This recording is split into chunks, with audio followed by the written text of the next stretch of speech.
atas waktu yang diberikan kepada saya. Pada hari ini kesempatan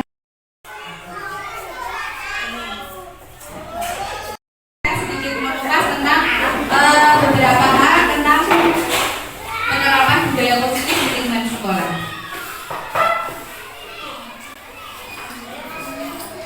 Disiplin positif dan nilai-nilai kebajikan universal.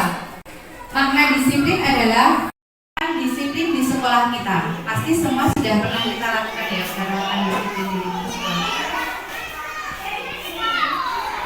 Kebanyakan orang akan menghubungkan kata disiplin dengan kata tertib, teratur, dan kepatuhan pada peraturan. Kata disiplin juga sering dihubungkan dengan hukuman.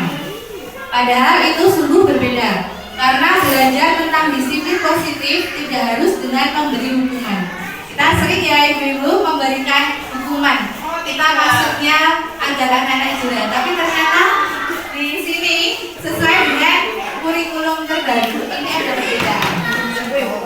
Ya, justru itu adalah salah satu anak memiliki disiplin diri sehingga mereka bisa berperilaku dengan mengacu pada nilai-nilai kebajikan universal dan memiliki motivasi intrinsik bukan ekstrinsik.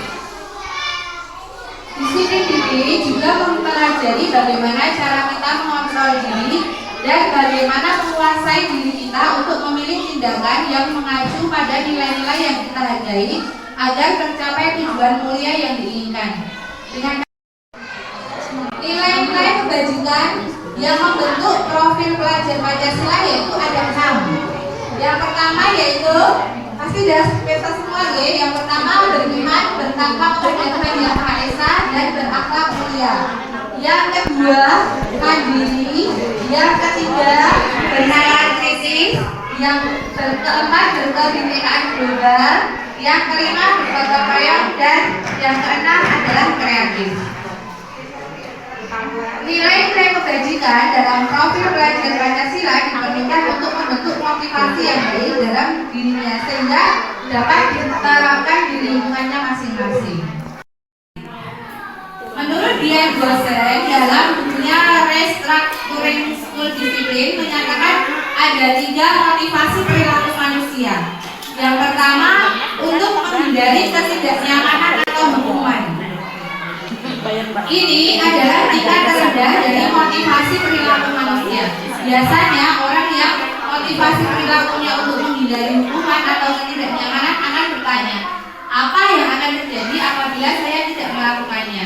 Sebenarnya mereka sedang menghindari permasalahan, ya, bukan dia belum sadar, tapi hanya mereka untuk menghindari sesuatu yang nanti akan berpengaruh pada mereka. Motivasi tersebut mereka telah memiliki motivasi intrinsik, motivasi dari dalam diri ya, yang berdampak jangka panjang. Sedangkan kalau ekstrinsik seperti yang sudah saya sebutkan tadi itu mereka hanya seperti menghindari rasa ketidaknyamanan. Sedangkan jika kita sudah memiliki motivasi intrinsik itu akan berdampak jangka panjang. Motivasi yang tidak akan terpengaruh pada adanya hukuman ataupun hadiah. Boten pengen diparingi hadiah terus sadar ya, tapi kalau kita sudah tahu dari sini, oh buang sampah harus ke tempat sampah, kita tidak menerapkan hukuman tapi memberi kesadaran pada anak-anak dengan memberi motivasi intrinsik, itu anak-anak dengan sendirinya akan tahu, oh berarti buang sampah itu tidak boleh ke sembarangan, tapi harus ke tempat sampah, harus tertib, antri seperti itu nggih. Pertanyaan, berpikir tentang orang seperti apa yang mereka inginkan dan bagaimana mereka memperlakukan orang lain. Sedangkan hukuman itu bersifat tidak terencana atau tiba-tiba. Anak-anak atau murid tidak tahu apa yang akan terjadi dan tidak dilibatkan. Jadinya hukuman itu secara spontan. Misalnya terlambat datang, tiba-tiba yo bisa langsung terlambat 10 menit kamu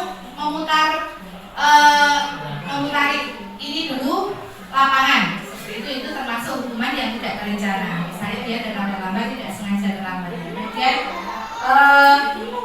juga termasuk karena rame, misalnya ada anak rame, kemudian dihukum kamu, saya hukum harus mengerjakan ini ada tugas tambahan. Nah, itu juga termasuk hukuman dan itu tidak boleh diterapkan.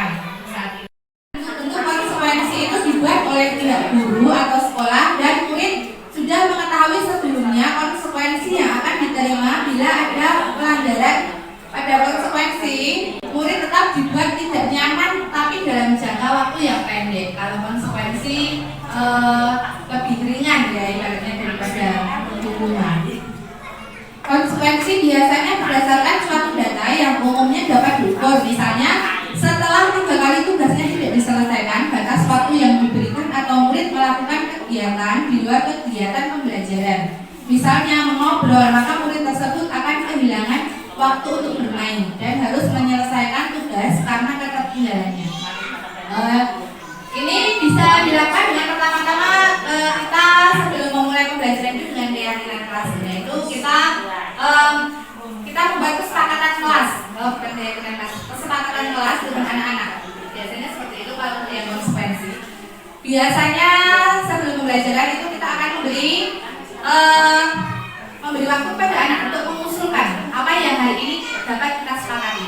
Bisa anak misalnya tidak boleh kalau mengobrol otomatis nanti waktu bermainnya akan pendek karena kesalahan dan itu bisa berubah. Seperti itu kita mulai menanamkan kepada anak bahwa masih bisa untuk pembiasaan baik lagi. Kemudian yang dapat saya sampaikan ini kemudian contoh penerapan subsidi yaitu kita melakukan pendampingan, kita memberi pertanyaan pematik kepada anak. Terima kasih. Assalamualaikum warahmatullahi wabarakatuh. Kita update ke zaman sekarang. Begitu nih zaman now. Kita sekarang berada di zaman now, jadi pembelajaran kita juga harus maju dan penerapan budaya positif yang telah disampaikan Ibu Anita yang luar biasa tadi bisa bermanfaat untuk kita semua.